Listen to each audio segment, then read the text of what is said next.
Bismillahirrahmanirrahim. Assalamualaikum warahmatullahi wabarakatuh.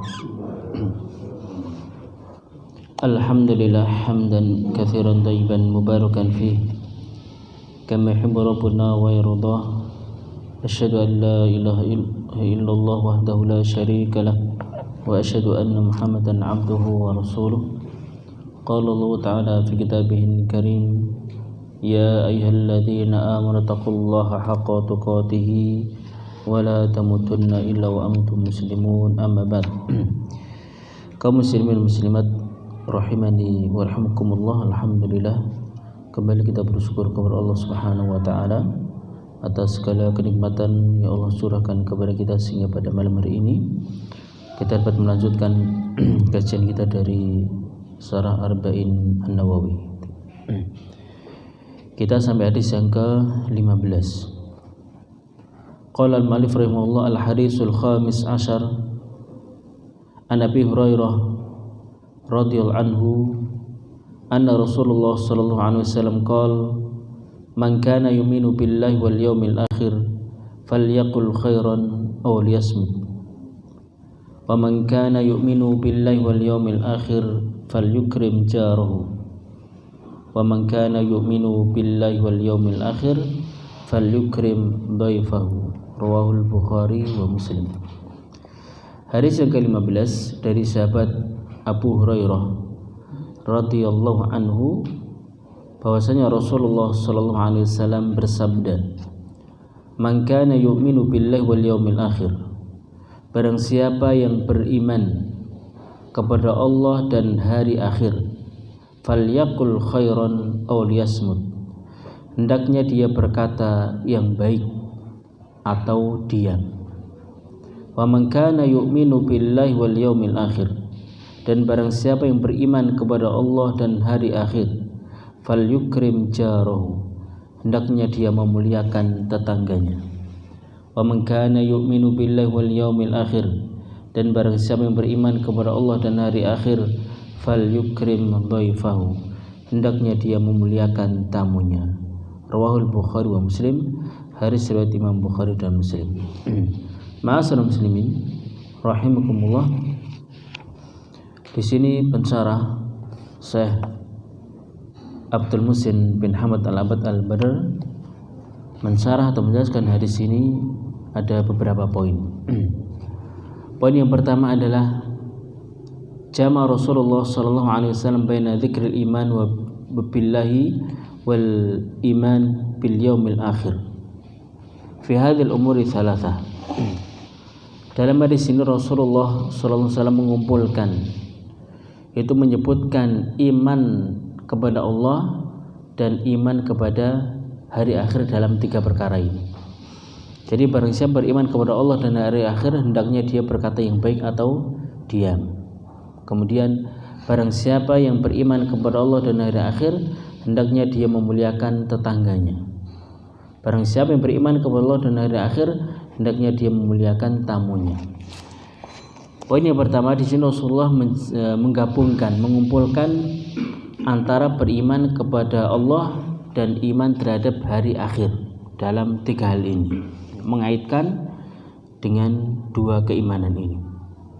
Beliau mengatakan li'anal iman billah wal asas fi kulli syai' yajibu al-imanu bihi. Karena beriman kepada Allah itu merupakan pondasi pokok di antara iman-iman yang ada dari rukun iman yang 6, maka rukun beriman kepada Allah itu merupakan asasnya, merupakan pokoknya, merupakan pondasi dalam segala sesuatu. Sehingga iman-iman yang lain itu akan mengikuti ketika seorang itu sudah memiliki keimanan kepada Allah Subhanahu wa taala. Terus bagaimana beriman kepada Allah? Sebagaimana sudah kita jelaskan dalam hadis ini pula, seorang dikatakan beriman kepada Allah ketika dia mengimani tentang 4 perkara. Pertama adalah mengimani akan wujud, akan adanya Allah Subhanahu wa taala. Yang kedua, mengimani akan rububiyah, yaitu mentauhidkan Allah Subhanahu wa taala dalam perbuatan Allah Subhanahu wa taala. Allah satu-satunya yang menciptakan, Allah satu-satunya yang menghidupkan, mematikan, mengatur alam dan yang berkaitan dengan hal itu. Yang ketiga adalah seorang mengimani akan uluhiyah Allah Subhanahu wa taala. Itu tauhid ibadah, memberikan seluruh ibadah hanya untuk Allah Subhanahu wa taala. Kemudian yang keempat adalah beriman akan nama-nama dan sifat-sifat Allah Subhanahu wa taala, meyakini Allah memiliki nama-nama dan sifat-sifat yang sempurna, ya, yang mana tidak serupa sifat Allah dengan sifat makhluknya. Kemudian yang kedua adalah beriman terhadap hari akhir. Kenapa beliau sebutkan beriman terhadap hari akhir?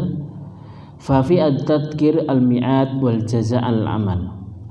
Karena beriman terhadap hari akhir itu akan mengingatkan kepada kita tentang adanya hari pembalasan, adanya hisab, adanya hari perhitungan atas amalan seseorang. Jika amalnya baik, maka dia akan mendapatkan kebaikan. Namun ketika amalnya buruk, tentu dia akan mendapatkan keburukan dan siksaan dari Allah Subhanahu wa taala. Ini poin yang pertama. Kenapa dalam hadis Rasulullah menggabungkan antara iman kepada Allah dan iman kepada hari akhir? Kenapa tidak disebutkan iman yang lain? Ada iman kepada para malaikat, iman kepada kitab, ya, iman terhadap takdir, ya, iman kepada para rasul. Kenapa disebutkan dua ini? Karena itu alasannya. Yang pertama, iman kepada Allah merupakan asas, merupakan pokok pondasi. Ketika seorang sudah memiliki iman kepada Allah, maka yang lainnya akan mengikuti. Tapi kalau sudah tidak beriman kepada Allah, ya, dia tidak meyakini akan adanya Allah, maka yang lain pun tidak akan bisa mengikuti akan keimanannya. Kemudian yang kedua, beriman terhadap hari akhir. Karena dengan disebutkan beriman terhadap hari akhir, ini akan tadkir, mengingatkan akan adanya hari pembalasan, akan adanya hisab, perhitungan atas amalan seseorang, sehingga seseorang betul-betul dia akan menanam sesuatu yang baik, ya. Ketika dia menanam yang baik, tentu dia akan memanen yang baik pula. Ini poin yang pertama. Poin yang kedua, man kana yu'minu billahi wal yaumil akhir falyaqul khairan aw liyasmut. Yang pertama adalah barang siapa beriman kepada Allah dan hari akhir, hendaknya dia berkata yang baik atau diam. Beliau mengatakan hadhi kalimatun jami'atun min jawami'i kalimi sallallahu alaihi wasallam. Ini merupakan kalimat yang jami', ya, merupakan jawami'il kalimah. Maknanya kalimat yang ringkas tetapi memiliki makna yang sangat luas, ya kan? Memiliki pengertian yang sangat luas. Di sini Rasulullah mengatakan barang siapa yang beriman kepada Allah dan hari akhir, hendaknya dia berucap yang baik, mengatakan yang baik. Kalau tidak bisa, hendaknya dia diam, karena itu akan lebih selamat, ya. Muqtadaha wujub hifdzi lisan minal kalam illa fi khair.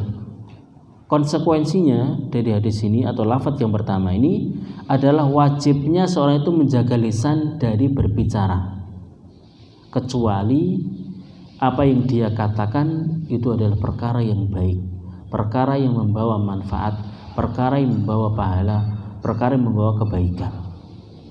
Itu muqtadonya, konsekuensinya. Qala An-Nawawi syarh hadzal hadis. Berkata Imam Nawawi ketika beliau mensyarah hadis ini, beliau membawakan perkataan Imam Syafi'i rahimahullah taala, makna hadis, makna daripada hadis ini, itu yang poin yang pertama tadi, barang siapa beriman kepada Allah dan hari akhir, hendaknya dia mengatakan yang baik atau diam.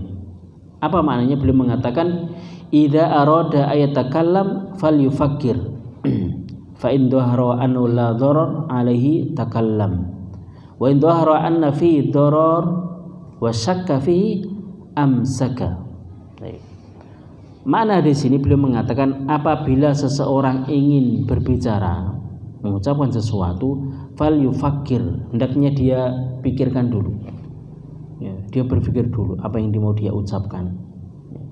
Fa in dhahara annahu la dharar alaihi takallam.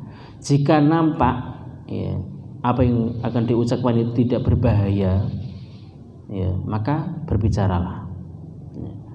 Wa in dhahara anna fi darar. Namun ketika dia akan mengucapkan sesuatu itu akan mudarat, akan berbahaya, atau mungkin ragu, ya, apa yang saya ucapkan nanti bermanfaat atau tidak, sesuatu yang ragu, amsaka, hendaknya dia tahan, tidak berbicara. Ini mana di antara mana di sini.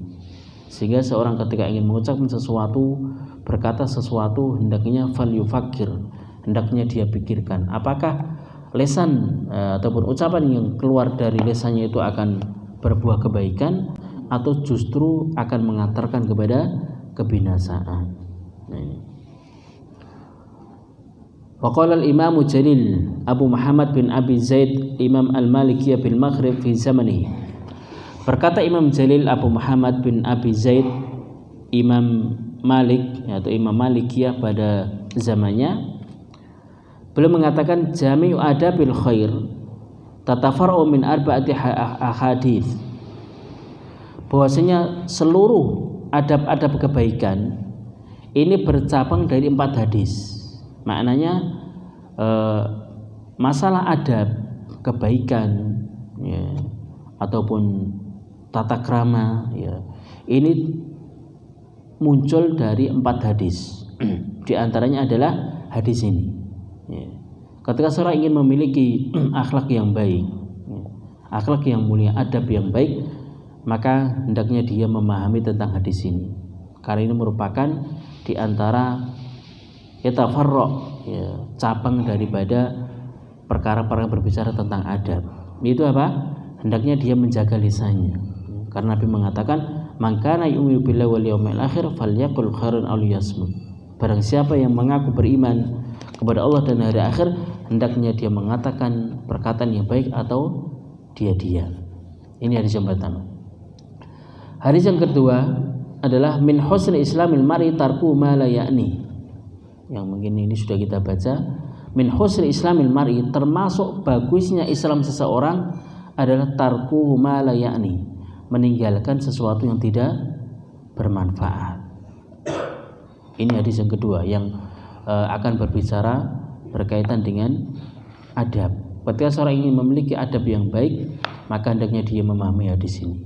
Termasuk bagusnya Islam seseorang adalah meninggalkan sesuatu yang tidak bermanfaat. Kemudian hadis yang selanjutnya, hadis yang ketiga adalah tentang wasiat Nabi sallallahu alaihi wasallam kepada seorang laki-laki ketika laki-laki minta wasiat, ausini ya Rasulullah, berilah aku wasiat. Maka Rasulullah mengatakan la tahdab, janganlah engkau marah. Mana hadis ini adalah bukan berarti seorang itu tidak boleh marah, bukan. Mana hadis ini adalah ditahan. Secara tabiat manusia itu pasti memiliki sifat marah, itu tabiat manusia.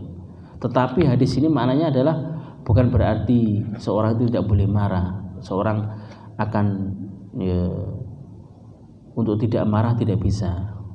Yang dimaksud la tahdab adalah untuk menahan, untuk melampiaskan kemarahannya, kan itu. Seorang terkadang itu marah, tapi yang tidak boleh adalah melampiaskan daripada kemarahannya, sehingga akan menimbulkan mafsadah yang besar. Kalau seorang itu marah, itu sesuatu yang wajar, tapi melampiaskan kemarahannya itu yang tidak dibolehkan. Maka dengan hadis ini, maka seorang akan memiliki ya, di antara adab-adab yang baik.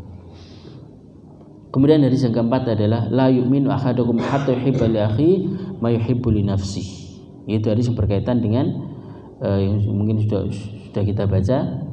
Tidak sempurna iman salah seorang di antara kalian sehingga dia mencintai terhadap saudaranya sebagaimana dia mencintai untuk dirinya sendiri. Ini 4 hadis yang merupakan pokok daripada berbicara masalah adab. Maka ketika seorang ini memiliki adab yang baik, maka hendaknya dia memahami tentang 4 hadis ini.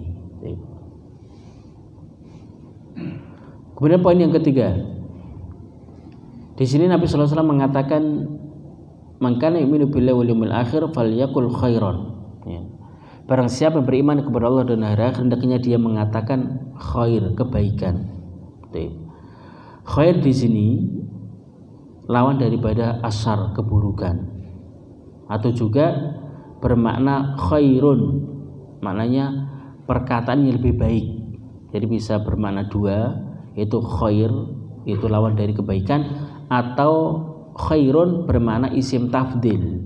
Maknanya barang siapa yang beriman kepada Allah dan hari akhir, hendaknya dia mengucapkan perkataan yang lebih baik, atau dia. Ini makna khair. Kemudian poin yang ketiga menjelaskan beriman kepada Allah dan hari akhir untuk memuliakan tetangganya. Man kana yu'minu billahi wal yawmil akhir falyukrim jaruh. Selanjutnya Nabi mengatakan, barang siapa yang beriman kepada Allah dan hari akhir, hendaknya dia memuliakan tetangganya. Hakul jar minal huquqi al-muakkadah ala jarih. Maka hak tetangga termasuk hak-hak yang harus dipenuhi oleh seseorang, yang mana kita pasti hidup bertetangga. Kita hidup bertetangga. Wa qad ja'at al-haditsu katsirah fi targhib fi ikramil jar. Dan telah datang hadis-hadis yang sangat banyak anjuran untuk memuliakan tetangga, untuk berbuat baik kepada tetangga. Wa tarhib min idaihi wa ilhaqi darbi, dan peringatan agar tidak menyakiti, tidak mengganggu, tidak memberikan mudarat kepada tetangga. Jadi banyak sekali hadis berkaitan dengan tetangga ini. Satu sisi untuk berbuat baik, menghormati kepada tetangga. Satu sisi adalah peringatan untuk tidak mengganggu, untuk tidak memberikan bahaya mudarat kepada tetangga. Di antaranya hadis Aisyah radhiyallahu anha, Rasulullah mengatakan, mazala Jibrilu yusini bil jar hatta dhanantu annahu sayuwarithu. Senantiasa Jibril itu berwasiat kepadaku tentang tetangga. Maknanya hendaknya berbuat baik kepada tetangga, jangan menyakiti, jangan mengganggu. Ini seringkali malaikat Jibril berwasiat kepada Rasulullah SAW mengingatkan tentang tetangga ini. Hatta donantu anu sayuwarithu, sampai aku menyangka kalau tetangga itu akan menjadi ahli waris. Ini menunjukkan akan pentingnya untuk berbuat baik kepada tetangga. Kemudian juga hadis larangan tidak mengganggu atau larangan mengganggu, menyakiti kepada tetangga. Di antaranya adalah sabda Nabi SAW, wallahi la yu'minu, wallahi la yu'minu. Dalam hadis ini Rasulullah mengatakan, wallahi demi Allah, la yu'minu, tidak beriman. Wallahi la yu'minu, demi Allah tidak beriman. Qalu, maka para sahabat bertanya, man ya Rasulullah, siapa ya Rasulullah, kenapa engkau bersumpah kemudian mengatakan tidak beriman? Demi Allah tidak beriman. Siapa itu? Maka Rasulullah mengatakan, alladzi la ya'manu jaruhu bawa'iqahu, orang yang tetangganya tidak merasa aman dari dia. Maksudnya dia senang menyakiti, mengganggu ataupun yang lain. Sehingga Rasulullah mengatakan la yu'min, tidak beriman, tidak beriman. Tapi tidak beriman di sini maknanya adalah tidak sempurna imannya, bukan berarti kafir. Demi Allah tidak sempurna iman seseorang. Demi Allah tidak sempurna iman seseorang. Siapa itu? Alladzi la ya'manu jaruhu bawa'iqahu, yaitu yang mana ketika tetangganya tidak merasa aman dari keburukannya. Ini diantara hadis-hadis yang Rasulullah jelaskan untuk tidak mengganggu, untuk tidak menyakiti tetangga. Wa ikramu yakunu bi ayasila ilai birruh wa antasul salamah min syarrihi. Di antara bentuk memuliakan tetangga itu dengan cara berbuat baik, mengucapkan perkataan yang baik, memberikan sesuatu, membantu, entah mungkin dengan memberikan makanan, mungkin harta, atau membantu dengan tenaga. Ini di antaranya. Wa antasulul salam min syarr. Kemudian juga hendaknya tidak memberikan keburukan, ya, tidak mengganggu entah dengan apapun, ya, dengan lisan, dengan mungkin suara-suara yang keras, musik ataupun yang sejenisnya yang akan mengganggu tetangga kita. Wal jiranu salasatun. Kemudian tetangga itu ada 3 jenis, ya. Tetangga itu ada tiga jenis. Pertama adalah jarun muslimun untuk kurba. Dia tetangga, kemudian seorang muslim dan memiliki hubungan kerabat. Jadi dia tetangga, kemudian dia juga seorang muslim dan masih ada hubungan kerabat, ya, mungkin Pak D, Pak Ali ataupun yang sejenisnya, ya. Lahu salatu huquqin, maka dia memiliki 3 hak. Hak tetangga sendiri, hak sebagai kerabat, hak sebagai seorang muslim. Ini yang pertama adalah hak ataupun tetangga tetangga dia seorang muslim dan masih memiliki hubungan kerabat, maka dia memiliki 3 hak. Hak tetangga tadi, kemudian hak seorang muslim, kemudian hak hubungan kerabat. Jenis yang kedua, jarun muslimun laisa bihi qurba.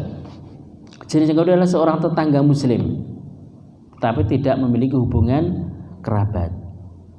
Dia hanya tetangga dan dia seorang muslim. Maka dia memiliki 2 hak, yaitu hakul Islam, hak sebagai saudara kita semuslim, kemudian kedua adalah hak jiwar, yaitu hak tetangga. Yang ketiga adalah jarun laisa bi muslimin wala di kurba. Dia hanya tetangga, dia juga bukan seorang muslim dan juga tidak memiliki hubungan kerabat. Lau hakul jiwar faqat, maka ini hanya memiliki hak tetangga saja, enggak ada hak mungkin sama saudara muslim, lebih-lebih apa mungkin ada hubungan kerabat, enggak ada.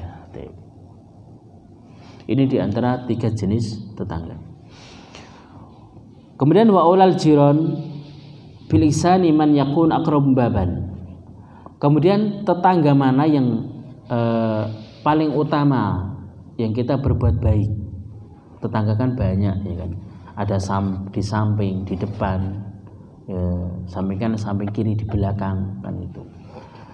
Maka di sini beliau mengatakan wal aulal jiran bil ihsani man yakun aqrab baban. Maka tetangga yang lebih utama untuk kita berbuat baik itu adalah yang paling dekat pintunya. Paling dekat pintunya dengan rumah kita, ya. Mungkin tetangga di situ ada tetangga samping kanan, samping kiri, ada belakang, ada di depan. Maka mana yang pintunya paling dekat dengan rumah kita, itulah yang lebih aula, yang paling lebih kita utamakan ketika kita ingin berbuat kebaikan. Limusyahadati ma yadkhulu fi baiti jari. Kenapa alasannya? Karena limusyahadati, karena dia menyaksikan, dia melihat ma yadkhulu fi baiti jari, apa yang dilihat di rumah tetangganya. Karena dekat dengan pintunya, pasti dia akan sering melihat, ya kan, daripada aktivitas atau kegiatan yang ada di rumah tetangga tersebut. Fayattali'u ila ihsani ilaihi, maka hendaknya dia berbuat baik kepadanya. Ya, ini yang paling utama, ya, meskipun juga yang lain juga berbuat baik, tapi di sini berbicara berkaitan dengan tetangga yang paling utama untuk berbuat baik itu siapa? Ya, adalah yang paling dekat pintu dengan kita, gitu. Ini bahasan kedua. Kemudian poin yang selanjutnya adalah wa man kana yu'minu billahi wal yawmil akhir falyukrim dhaifahu. Barang siapa yang beriman kepada Allah dan hari akhir, hendaknya dia memuliakan tamunya. Baik. Ikramun dhaif minal huquqil lati lil muslimin 'alal muslimin. Baik. Sebelum kita membahas tentang ini, yang disebut tamu yang wajib. Jadi di sana itu ada kadar wajib, ada kadar sunnah untuk kita memuliakan. siapa yang disebut tamu yang hakikatnya tamu itu, ya kan? Para ulama menjelaskan yang namanya tamu, ya, betul-betul tamu itu pertama adalah dia memang tujuan dia adalah bertemu dengan orang tersebut, kan itu. Jadi memang tujuan utamanya ingin bertemu dengan sahibul bait, bukan punya acara yang lain, bukan. Contohnya orang Semarang, ya kan, ingin ke Solo, dia ingin bertamu kepada si fulan. Memang tujuan utamanya adalah memang bertemu dengan si fulan tadi, bukan, dalam bahasa kita bukan ampiran gitu ya. Mungkin dia pergi ke Klewer, tujuan utama ke Klewer kemudian mampir, bukan. Karena ini nanti berkaitan dengan kewajiban, karena nanti sifatnya ada yang wajib harus kita muliakan, ada yang sifatnya adalah mustahab, sifatnya adalah sunnah, kan gitu. Ya. Maka yang disebut tamu pertama adalah memang dia adalah tujuan utama bertemu dengan seseorang tadi. Yang kedua adalah dalam keadaan safar. Ini yang kedua, dalam keadaan apa? Safar. Jadi orang jauh. Ini memang dikatakan tamu yang nanti kadarnya ketika memang kadarnya seperti itu, ya dia seorang yang musafir, safar, kemudian adalah dia ingin bertemu dengan kita, tujuan utamanya, maka kita wajib untuk memuliakan dan menjamu tamu tersebut. Berapa hari? Paling tidak adalah sehari semalam.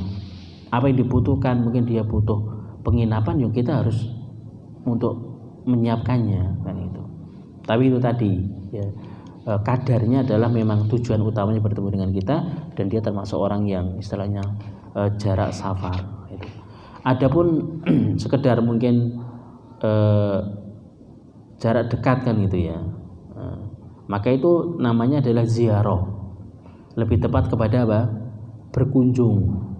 Nah, ini sifatnya adalah mustahab, sifatnya adalah sunnah, kan gitu. Ya lebih baik memang untuk dijamu, dihormati, ya seperti itu. Cuma kita berbicara tentang kadar, ya, kadar wajib dan kadar apa?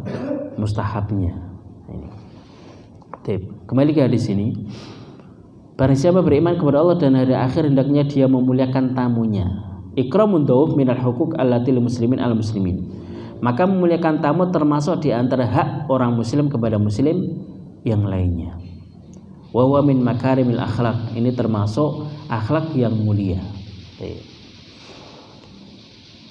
Wa fi sahih Bukhari, dalam sahih Bukhari dari hadis Abu Suraih, beliau mengatakan sami'tu udhunaya wabsarat aynaya hina takallama Nabi sallallahu alaihi wasallam faqala man kana yu'minu billahi wal yawmil akhir falyukrim jarahu wa man kana yu'minu billahi wal yawmil akhir falyukrim dhaifahu jaizatahu. Qila wa ma jaizatu ya Rasulullah? Qala yaumun wa lailah wa diyafa thalathatu ayyam wa ma wara'a dzalika fa huwa shadaqatun alaihi. Dalam hadis Bukhari, dalam hadis Abu Suraih, beliau mengatakan saya mendengar dengan kedua telingaku dan saya melihat dengan kedua mataku ketika Rasulullah berbicara, bersabda, barang siapa yang beriman kepada Allah dan hari akhir, hendaknya dia memuliakan tetangganya. Barang siapa yang beriman kepada Allah dan hari akhir, hendaknya dia memuliakan tamunya, jaizatahu. Di sini ada tambahan jaizatahu. Maka ditanya, wa ma jaizatahu ya Rasulullah? Tamu yang sifatnya jaizah. Maka Rasulullah mengatakan yaumun wa lailah. Kewajiban untuk memuliakan tamu adalah sehari semalam. Itu yang kadarnya wajib. Wa diyafa thalathatu ayyam. Ya. Dan tamu selanjutnya adalah 3 hari. Adapun setelah itu maka adalah shadaqatun alaihi. Sifatnya adalah sunnah mustahab. Jadi yang paling wajib adalah 3 hari, maksimal adalah berapa? 3 hari. Itu. Adapun setelah itu maka hukumnya adalah ya bahasanya sedekah saja, shadaqatun alaihi. Jadi itu kadar seorang itu bertamu. Kok bertamu kok berhari-hari, ya ini kurang adab kan wonten ya. Bertamu kan sampai sepekan, 2 pekan, ya ini kasihan sahibul baitnya kan gitu.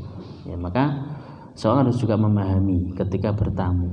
Ya, jadi kewajiban bertamu ataupun memuliakan tamu adalah yaumun wa lailah, adalah sehari semalam, maksimal adalah 3 hari. Adapun setelah itu maka itu sudah tuan rumahnya mau menjamu tidak, itu sudah haknya sahibul bait.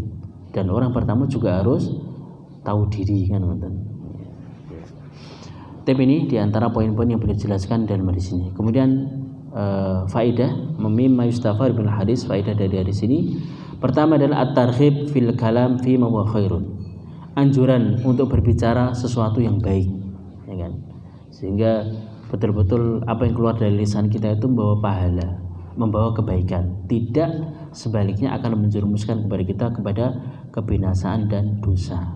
Karena begitu banyak disebabkan dengan lisan ini, ya, seorang anak dan orang tua bisa berpisah, suami istri bercerai, ya kan, persahabatan bisa berpisah, disebabkan dengan lisan ini, ya. Maka anjuran untuk berbicara dalam perkara-perkara yang baik. Faedah yang kedua, at-targhib fi sumti, ya, anjuran untuk banyak diam.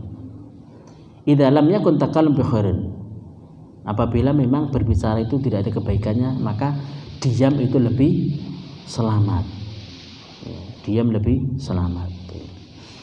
Kemudian faedah yang ketiga, at-tadhkir inda targhib wa tarhib bil yaumil akhir, adalah peringatan inda targhib wa tarhib, adalah anjuran dan merasa takut dengan adanya hari akhir, ya. Karena hari akhir merupakan hari hisab, hari pembalasan terhadap amalan seorang hamba. Sehingga ketika disebutkan tentang adanya hari akhir, seorang itu ingat, ya, untuk targhib, ya, mendorong untuk berbuat kebaikan dan merasa takut akan adanya hari yaumul qiyamah, sehingga betul-betul amalan di dunia dia perhitungkan karena ada hisab dan balasannya. Faedah yang keempat, at-targhib fi ikramil jar, anjuran untuk memuliakan tetangga, ya, dan tahdzir, peringatan dari menyakiti dan mengganggu tetangga.